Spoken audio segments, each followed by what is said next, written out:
এই যে দেখুন বন্ধুরা, বিশ্বাস করে যাকে ঘরে রেখে গেলেন সেই স্ত্রী নিজে কিভাবে হাসি মুখে পরপুরুষের কাছে নিজেকে সঁপে দিল। আজ তার বাস্তব প্রমাণ দেখুন। দেখুন এই স্বামী খুব উৎসাহ নিয়ে তার স্ত্রীকে ডাক দিয়ে বলল, শুনছো এদিকে আসো। স্ত্রী ঘর থেকে বেরিয়ে এলো আর স্বামী তাদের বাড়িতে আসা অতিথি একটি ছেলেকে দেখিয়ে বলল, দেখো আমাদের হবু নেতাজি এসেছে। স্ত্রী তখন ছেলেটিকে হাত জোর করে সম্মান জানালো। এরপর স্বামী স্ত্রীকে বলল, সাহেবের জন্য চা বানাও। আর এরপর স্ত্রী তাকে আড়ালে ডাকলো আর তারপর স্বামী আড়ালে গেল। আর তারপর স্ত্রী নিচু সুরে বলল যে ঘরে তো দুধ নেই, চা কীভাবে বানাবো। আর স্বামী বলল, আচ্ছা ঠিক আছে, আমি দুধ নিয়ে আসছি। আর তখন স্বামী সেই অতিথিকে বলল, সাহেব আপনি বসুন, আমি 2 মিনিটের মধ্যে দুধ নিয়ে আসছি। ছেলেটি বলল, আরে থাক, আমি পরে আসব। কিন্তু স্ত্রী তাকে অনুরোধ করে বলল, আরে আসুন না, যখন এসেছেন চা খেয়ে যাবেন, ভিতরে আসুন।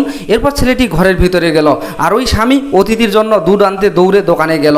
আর যাওয়ার পথে রাস্তায় সে একটি বড় ট্রাক দুর্ঘটনার হাত থেকে অল্পের জন্য বেঁচে যায়। এদিকে ঘরের ভেতর স্ত্রী যখন চা বানানোর প্রস্তুতি নিচ্ছিল তখন ওই সাহেব পরপুরুষ হয়েও স্ত্রীর দিকে অন্তত নোংরা দৃষ্টিতে তাকাতে থাকে। স্ত্রী বিষয়টি বুঝতে পেরে অস্বস্তি নিয়ে ছেলেটিকে জিজ্ঞাসা করলো, কি হলো, আপনার কিছু চাই? ঠিক তখনই ছেলেটি সুযোগ বুঝে খারাপ উদ্দেশ্যের জন্য ঘরের দরজা বন্ধ করে দেয় এবং তারা দুজনেই অনৈতিক কাজে লিপ্ত হয়। আর এর কিছুক্ষণ পরে স্বামী দোকান থেকে দুধ নিয়ে দৌড়ে বাড়িতে এসে দেখলো বাইরে কেউ নেই। এরপর সে দেখলো ঘরের দরজা বন্ধ।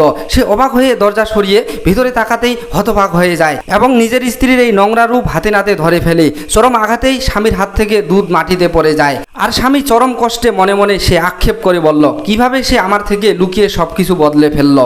চেহারা বদলালো, রাস্তা বদলালো, তারপর ঘর বদলালো। আমি তার সম্পর্কে মানুষকে বলতাম, যদি ওই মানুষটা কখনো বদলে যায় তবে আমার নামটা বদলে দিও। এভাবে সে ভাবছিল। তাই বন্ধুরা, কখনো কাউকে অন্ধের মতো বিশ্বাস করবেন না এবং কোনো পরপুরুষকে একা ঘরে বসতে দেবেন না। আপনার জীবনেও কি এমন বিশ্বাসঘাতক কেউ আছে? কমেন্টে হ্যাঁ বা না লিখে জানান। আর ভিডিওটি শেয়ার করুন যাতে সবাই এমন বেঈমানদের থেকে সাবধান হতে পারে।